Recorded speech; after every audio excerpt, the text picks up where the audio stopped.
True इस्लाम app को play store से ज़रूर डाउनलोड कीजिए और शेयर कीजिए। अस्सलामुअलैकुम वरहमतुल्लाहि ताला वबरकातुहू। आला हज़रत फ़ाउंडेशन की जानिब से रोज़ाना आप तक हदीसों का तर्जमा, उसकी तशरीहात और उससे मालूम होने वाले अहकाम व मसाइल पहुँचते हैं और आप हज़रात इसे सुनकर अपने इल्म में इजाफ़ा करते हैं। आप हज़रात से गुजारिश है कि आखिर तक ऑडियो सुने और इसे अपने दोस्तों में भी शेयर करें। रोज़ाना की तरह आज मैं फिर आपकी खिदमत में सीरत रसूलुल्लाह सल्लल्लाहु अलैहि वसल्लम का चौथा पार्ट लेकर हाजिर आया हूँ। बगौर समाअत करें। इस पार्ट में हम शक के सदर के ताल्लुक़ से कुछ बातें आपके सामने पेश करेंगे, वो समाअत करें। एक दिन आप चरागाह में थे कि एकदम हज़रत हलीमा के एक फ़र्जंद ज़मुरा दौड़ते और हाँफते काँपते हुए अपने घर पर आए और अपनी माँ हज़रत बीबी हलीमा से कहा कि अम्मा जान, बड़ा गज़ब हो गया। मुहम्मद सल्लल्लाहु अलैहि वसल्लम को 3 आदमियों ने जो बहुत ही सफ़ेद लिबास पहने हुए थे चित लेटाकर उनका शिकम फाड़ डाला है और मैं इसी हाल में उनको छोड़कर भागा हुआ आया हूँ। ये सुनकर हज़रत हलीमा और उनके शौहर दोनों बदहवास होकर घबराए हुए दौड़कर जंगल में पहुँचे तो ये देखा कि आप बैठे हुए हैं, मगर खौफ व हरास से चेहरा जर्द और उदास है।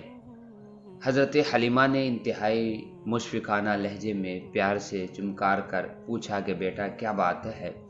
आपने फरमाया कि 3 शख्स जिनके कपड़े बहुत ही सफ़ेद और साफ़ सुथरे थे मेरे पास आए और मुझको चित लेटा कर मेरा शिकम चाक करके उसमें से कोई चीज़ निकाल कर बाहर फेंक दिया और फिर कोई चीज़ मेरे शिकम में डालकर शगाफ को सी दिया, लेकिन मुझे ज़र्रा बराबर भी कोई तकलीफ़ नहीं हुई। मदारिजुन नबुव्वा।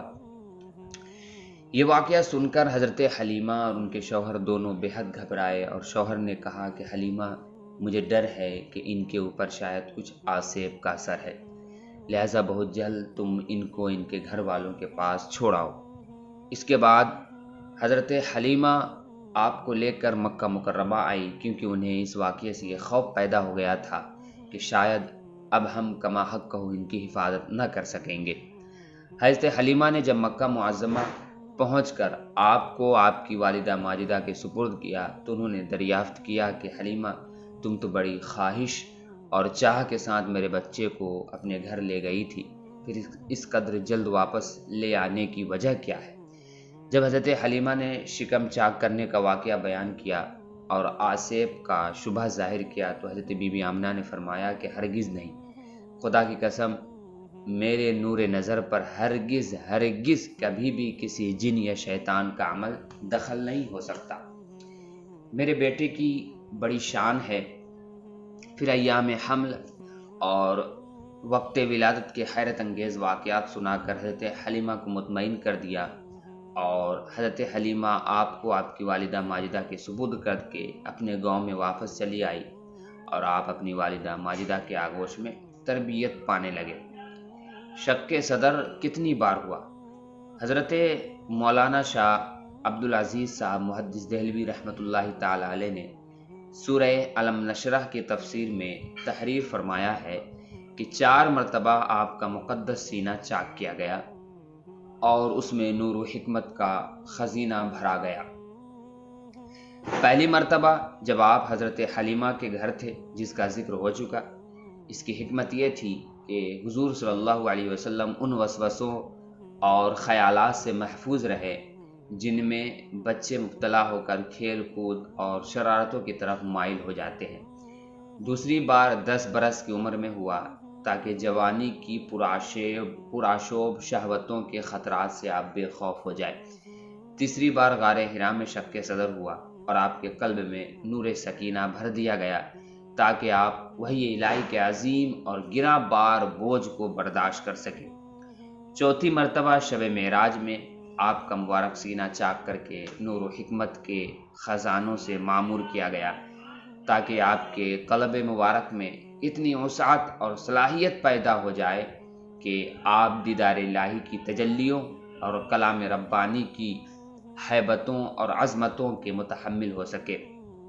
ایمن جب حضرت حضور صلی اللہ علیہ وآلہ وسلم حضرت حلیمہ کے گھر سے مکہ مکرمہ پہنچ گئے اور اپنی والدہ محترمہ کے پاس رہنے لگے تو حضرت ایمن جو آپ کے والد ماجد کی باندی تھی، آپ کی خاطرداری اور خدمت گزاری میں دن رات جی جان سے مصروف رہنے لگی۔ ایمن کا نام برکت ہے، یہ آپ کو ان کے والد سے میراث میں ملی تھی۔ یہی آپ کو کھانا کھلاتی تھی، کپڑے پہناتی تھی، آپ کے کپڑے دھویا کرتی تھی۔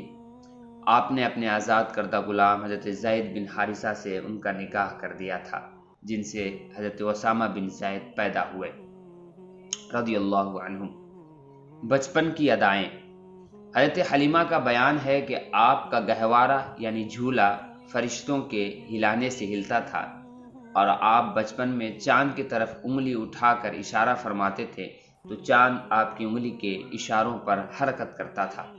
جب آپ کی زبان کھلی تو سب سے اول جو کلام آپ کی زبان مبارک سے نکلا وہ یہ تھا، اللہ اکبر اللہ اکبر، الحمدللہ رب العالمین، سبحان اللہ بکرۃ و اصیلا۔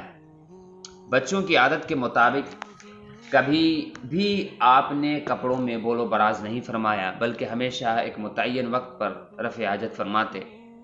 اگر کبھی آپ کی شرمگاہ کھل جاتی تو آپ رو رو کر فریاد کرتے، اور جب تک شرمگاہ نہ چھپ جاتی آپ کو چین اور قرار نہیں آتا تھا، اور اگر شرمگاہ چھپانے میں مجھ سے کچھ تاخیر ہو جاتی تو غیب سے کوئی آپ کی شرمگاہ چھپا دیتا۔ جب آپ اپنے پاؤں پر چلنے کے قابل ہوئے تو باہر نکل کر بچوں کو کھیلتے ہوئے دیکھتے، مگر خود کھیل کود میں شریک نہیں ہوتے تھے۔ لڑکے آپ کو کھیلنے کے لیے بلاتے تو آپ فرماتے کہ میں کھیلنے کے لیے نہیں پیدا کیا گیا ہوں۔ حضرت آمنہ کی وفات حضور صلی اللہ علیہ وآلہ وسلم کی عمر شریف جب 6 برس کی ہو گئی تو آپ کی والدہ ماجدہ آپ کو ساتھ لے کر مدینہ منورہ آپ کے دادا کے نانی حال بنو عدی بن نجار میں رشتہ داروں کی ملاقات یا اپنے شوہر کی قبر کی زیارت کے لیے تشریف لے گئی۔ حضور صلی اللہ علیہ وآلہ وسلم کے والد ماجد کی باندی ایمن بھی اس سفر میں آپ کے ساتھ تھی۔ وہاں سے واپسی پر ابوا نامی گاؤں میں حضرت بی بی آمنہ رضی اللہ تعالی عنہ کی وفات ہو گئی اور وہ وہیں مدفون ہوئی۔ والد ماجد کا سایہ تو ولادت سے پہلے ہی اٹھ چکا تھا، اب والدہ ماجدہ کی آغوش شفقت کا بھی خاتمہ ہو گیا، لیکن حضرت بی بی آمنہ کا یہ در یتیم جس آغوش رحمت میں پرورش پا کر پروان چڑھنے والا ہے، وہ ان سب ظاہری اسباب تربیت سے بے نیاز ہے۔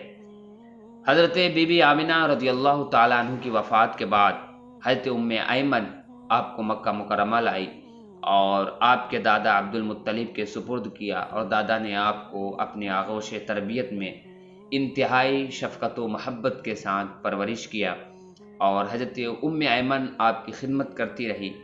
جب آپ کی عمر شریف 8 برس کی ہو گئی تو آپ کے دادا عبد المطلب کا بھی انتقال ہو گیا۔ ابو طالب کے پاس عبد المطلب کی وفات کے بعد آپ کے چچا ابو طالب نے آپ کو اپنی آغوش تربیت میں لے لیا، اور حضور صلی اللہ علیہ وآلہ وسلم کی نیک خصلتوں اور دل لبھا دینے والی بچپن کی پیاری پیاری اداؤں نے ابو طالب کو آپ کا ایسا گرویدہ بنا دیا کہ مکان کے اندر اور باہر ہر وقت آپ کو اپنے ساتھ ہی رکھتے، اپنے ساتھ کھلاتے پلاتے، اپنے پاس ہی آپ کا بستر بچھاتے، اور ایک لمحہ کے لیے بھی کبھی اپنی نظروں سے اوجھل نہیں ہونے دیتے تھے۔ ابو طالب کا بیان ہے کہ میں نے کبھی بھی نہیں دیکھا کہ حضور صلی اللہ علیہ وآلہ وسلم کسی وقت بھی کوئی جھوٹ بولے ہوں، یا کبھی کسی کو دھوکہ دیا ہو، یا کبھی کسی کو ایذا پہنچائی ہو، یا بیہودہ لڑکوں کے پاس کھیلنے کے لیے گئے ہوں، یا کبھی کوئی خلاف تہذیب بات کی ہو۔ ہمیشہ انتہائی خوش اخلاق، نیک اطوار، نرم گفتار، بلند کردار اور اعلیٰ درجے کے پارسا اور پرہیزگار رہے۔ پیارے سامعین و ناظرین، یہ تھی کچھ باتیں جو آج کے آڈیو میں پیش ہوئی۔ انشاءاللہ تبارک و تعالی ہم کل پھر آپ کی خدمت میں کچھ اور نئی باتیں لے کر حاضر آئیں گے۔ بغور سماعت کریں۔ السلام علیکم ورحمۃ اللہ تعالی وبرکاتہ۔